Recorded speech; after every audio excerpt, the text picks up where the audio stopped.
was not supposed to be in the room when the vote was taken.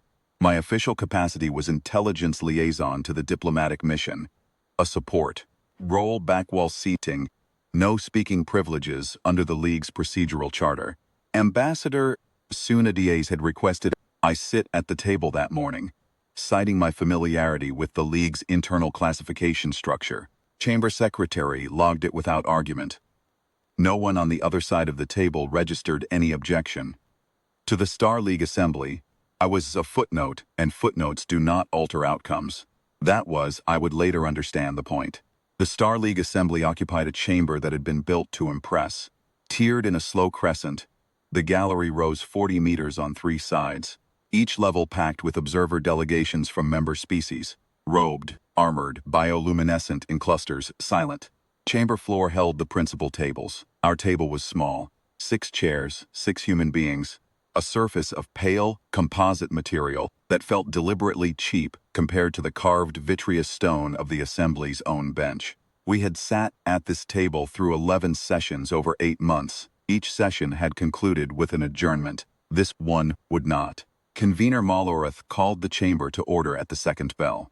He was an elder of the Vethrani species, tall, gray-skinned, with the elongated cranial ridge his kind carried as a mark of rank. He had presided over this process since the first session. He had never, in my observation, looked directly at any human at the table. He addressed us the way one addresses furniture, aware it is present, uninterested in its opinion. The charge was noncompliance, specifically, humanity's refusal to submit its outer system fleet inventory for independent audit, its refusal to apply for provisional membership status under the League's graduated integration framework, and its continued operation of what the Assembly termed unsanctioned spatial infrastructure in the Karath Corridor, a region the League claimed as protected transit space, and which we had never agreed was theirs to protect. 8 months of sessions, 8 months of our delegation sitting at the small table and filing responses, counter-proposals, quests for clarification on the underlying legal instruments. 8 months of the Assembly receiving our filings and returning them, stamped, outside procedural scope. The filing system was the tell, if anyone had been watching for it. The League's bureaucratic architecture was genuinely impressive. Layered, thorough, internally consistent. It had been built over 4 centuries to process exactly this kind of dispute. An emerging civilization, reluctant to subordinate itself, needing to be guided toward compliance through procedural attrition. You filed, they returned the filing. You filed again, they returned it again. Eventually, your government, exhausted, embarrassed, politically pressured by the membership benefits it was foregoing, reframed the submission as a voluntary gesture of good faith, and the League logged it as compliance. The process had worked on 11 civilizations before us. Problem was that we had read their case files on all 11. Convener Maloreth's clerk read the resolution aloud. Formal declaration of non-compliance. Suspension of all diplomatic communications pending Earth submission of the required inventories and applications. Closure of the Earth file, pending compliance review, with reopening contingent on a formal petition, which would be evaluated no sooner than 3 League cycles. 3 cycles was 11 of our years. The resolution had been co-sponsored by 41 member states. The vote, when it came, was 112 in favor, 9 abstentions, no opposing votes. Our delegation was not invited to vote. We had never been members. The clerk sealed the file. He walked to our table and placed it in front of Ambassador Adeas. A physical document, bound in the Assembly's gray composite casing, their bureaucratic formality.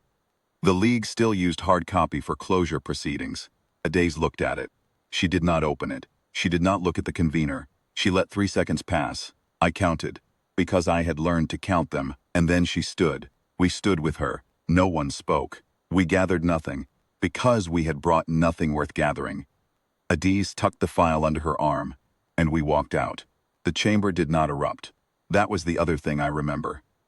There was no drama on their side of the room, no outrage, no triumph. 112 civilizations had just shut at a door on humanity.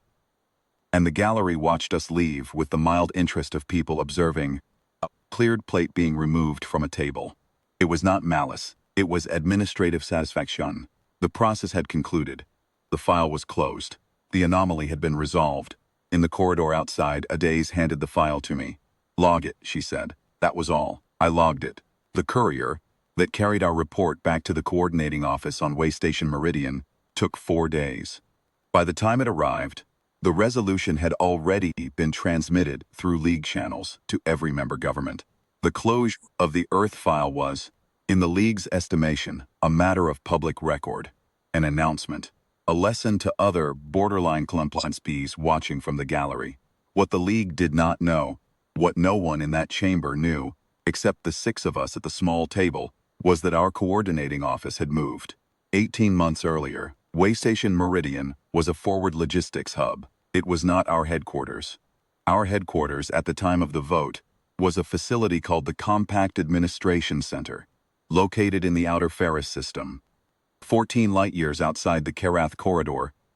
In space, the League had never mapped and had no instruments positioned to observe. Compact, the Outer Systems Compact, had been in quiet operation for 11 years.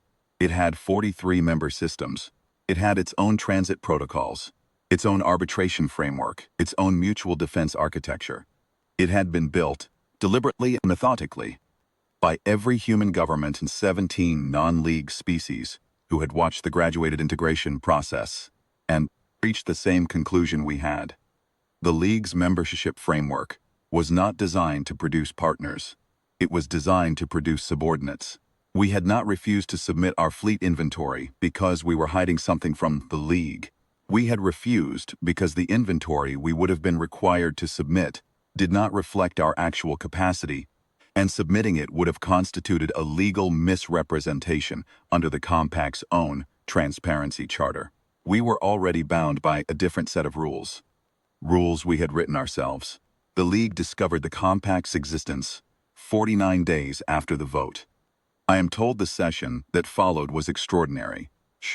I was not present. By that point, I had been formally reassigned to the Compact's Intelligence Coordination Office, and my League credentials had been voluntarily surrendered. The reports that reached us described convener Mal Orath standing at his bench for a full minute without speaking after the briefing document was read aloud. 43 systems, 11 years of operation, mutual defense clauses, a treaty framework that predated, by 7 years, the League's first formal communication requesting Earth's application for provisional membership. The question they kept returning to, according to our sources in the gallery, was the timing. Why had we sat at that table for 8 months? Why had we filed responses, submitted counter-proposals, engaged the procedural machinery at all, if we had already built something else? The answer was simple. And we had given it to them in the very first session, in the very first filing. In language the clerk had stamped outside procedural scope and returned without reading. We were there because the Compact's Mutual Defense Clause required member systems to exhaust available diplomatic remedies before the clause could be activated. We needed the League to formally close the door.